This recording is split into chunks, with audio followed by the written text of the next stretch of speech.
Hey everybody, we're back. Sorry about those tech issues in the first interview, but we're gonna go straight right through this. For the people that missed on the first part of the interview, we just were talking about some of Bryan's fondest wrestling moments, some wrestlers he grew up upon. So his favorite wrestler was The Rock, but later Jushin Thunder Liger also said that he would like Liger as his dream opponent.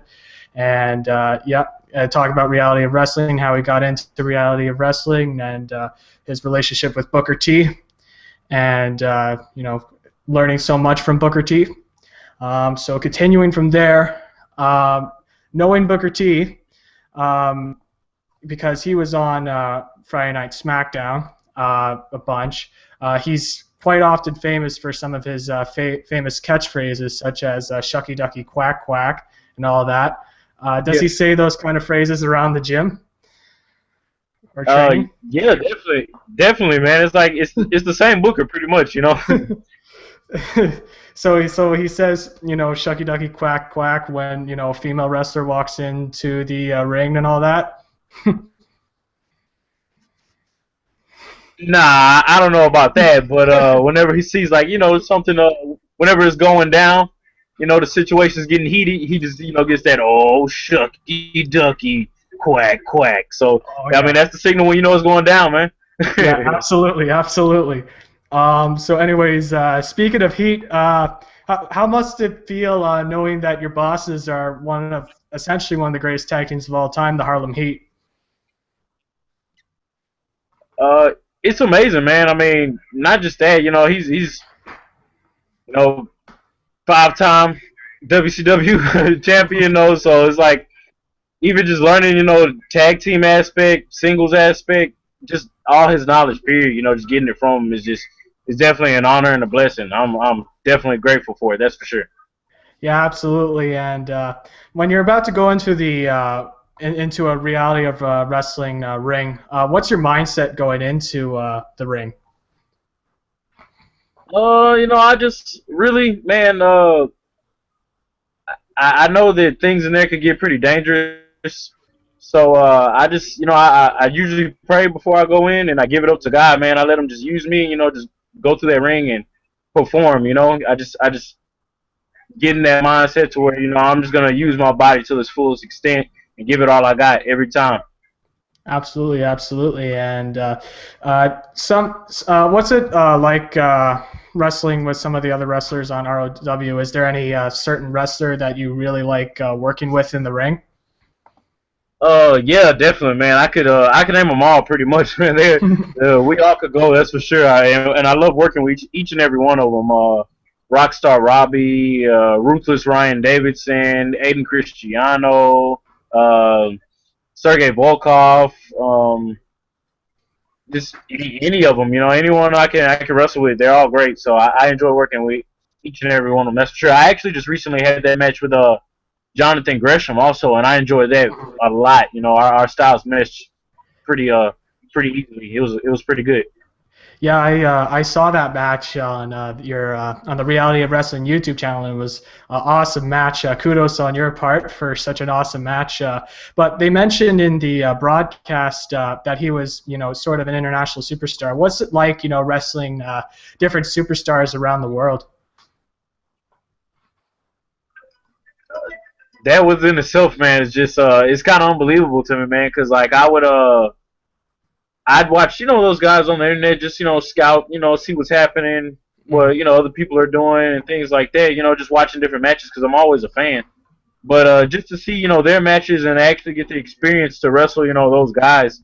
Wrestling Jonathan Gresham was a very proud moment of my wrestling career so far. I mean, I haven't been wrestling that long, but it's definitely a moment I appreciate. Yeah, and sorry, how long have you been wrestling on sort of the how long have you been wrestling for a Reality of Wrestling? I've been wrestling for Reality of Wrestling for about I say maybe 2 years, but I started training in 2010. Hmm. Okay. So I've been wrestling for like 4 years. Yeah, and you're a really good wrestler too. Just say it's just just that match with Gresham was just a really good match. Now Reality of Wrestling is having its first pay-per-view. How do you feel going into Summer of Champions? Are you excited for this opportunity to perform for a bigger audience? Yeah, definitely, man. Like, words can't even explain how excited I am for it. It's our first pay-per-view, Summer of Champions. We got so many stars coming. You know, we got Teddy Long, Devon, DDP, Josh Matthews. We got Jinder Mahal. It's gonna be big as far as that. And usually when we have our shows, they're at the Clear Lake Rec Center here in Houston, which is considerably further away from, like, where I live. But now it's at the Humble Civic Center, so that's a lot closer to where I actually live. So people that I know and like my friends and my family can actually get a chance to come out and enjoy that, as well as fans. Everybody's gonna be big, and I definitely anticipate it. That's for sure.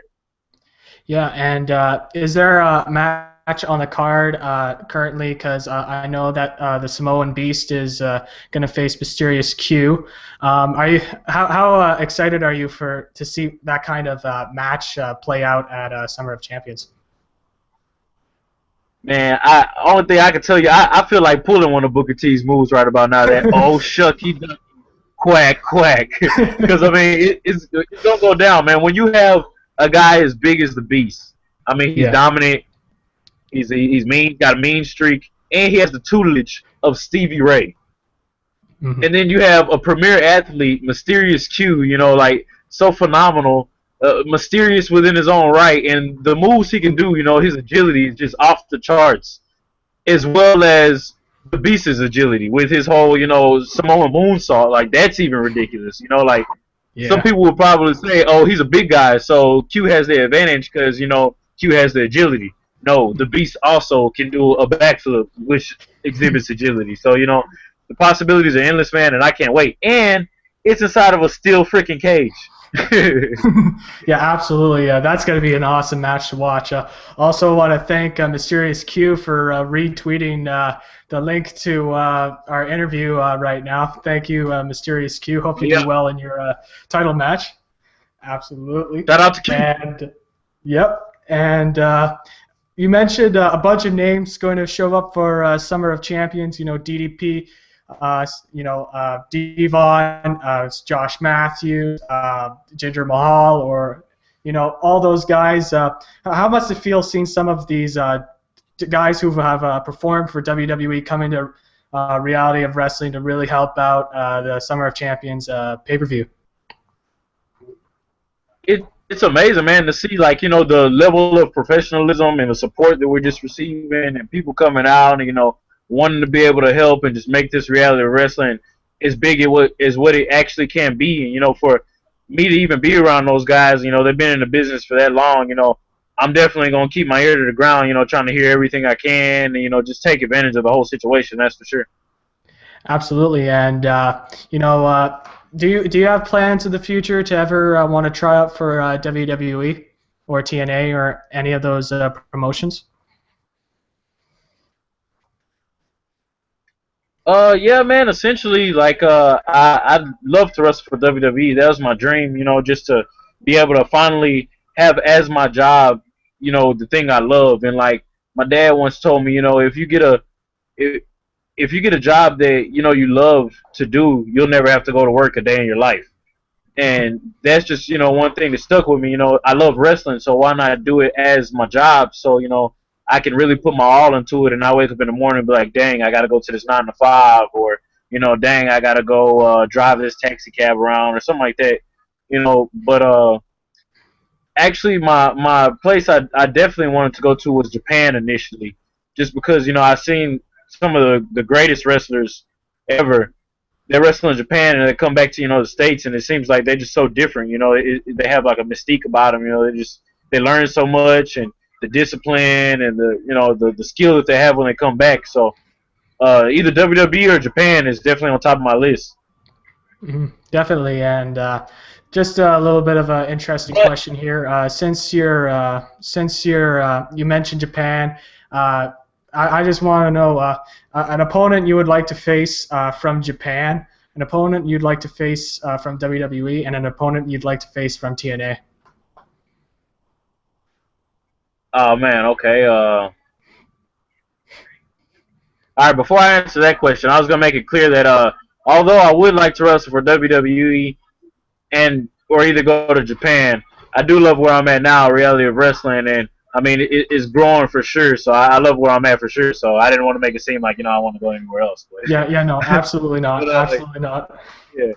As far as those opponents, a person I would want to wrestle in Japan, um,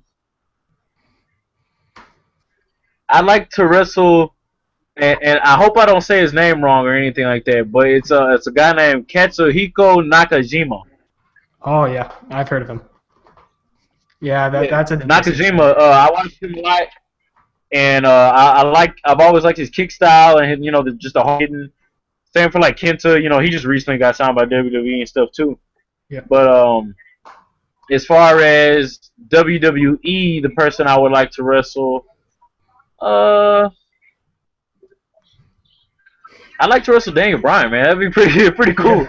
I remember talking to him at a Ring of Honor show whenever they first came to Houston, and he was just such a humble guy, man. So cool, and just for him to have the skill that he does, I'd like to wrestle him one day. As far as TNA, one person I like to wrestle from TNA, I don't know. Does Alex Shelley still count? I don't know. I know he's in Japan. Yeah. He was in TNA before. Yeah. I think If it was currently though, I'd like to wrestle Davey Richards. That'd be cool. Oh yeah, that'd be a cool match. Yeah, definitely, and that'd be some definitely interesting opponents. And I'm glad you mentioned that Japanese wrestler. He's pretty big down there in Japan. That'd be a really cool match to see, also. And just one last question here. If what am I going to say here? If what? Sorry, I've lost my train of thought here. I just lost my train of thought here. I had it in my mind, but I'm starting to lose it now. Oh yes, and of all the guys coming to Reality of Wrestling, DDP, Devon, Jinder Mahal, Josh Matthews, Teddy Long, all those guys. Who's one of the guys you'd most like to meet while you're down in ROW? I'm excited to meet all of them, man. I mean, like I know you said the most, but who am I excited to meet the most? But I really don't think I could choose, man. I mean, it's always nice to meet somebody new in wrestling. That's for sure. Absolutely. So thank you for taking some time out of your day to come here for this interview. Apologies again for some of the tech difficulties, but we got through it and came out with a solid interview. And want to plug anything quickly before we end off? Actually, you can go to www.realityofwrestling.com. It'll keep you updated on all our shows and where we show throughout the United States. Also, we have an iPay-per-view coming up July 26th. Can't miss that. Summer of Champions is going to be big. Mysterious Q versus the Samoan Beast in a steel cage match. It's going to be at the Humble Civic Center, somewhere near Will Clayton. You guys, again, go to the website, www.realityofwrestling.com. Check that out. If you can't make it to the actual pay-per-view, you can always watch it online. I believe the next day afterwards, it'll be July 27th, and it'll be like $4.99. So again, just go to the website. It'll give you all the information if I missed anything. All right, absolutely, and definitely stay tuned for a Summer of Champions iPay-per-view, Reality of Wrestling's first ever iPay-per-view. Get excited for that. I know I'm excited. I really can't wait to see Mysterious Q versus the Samoan Beast, and just excited for that. So I'd like to thank Bryan Keith again for the interview, and as always, this is Zach McGibby signing off for the Roz Gibby Podcast.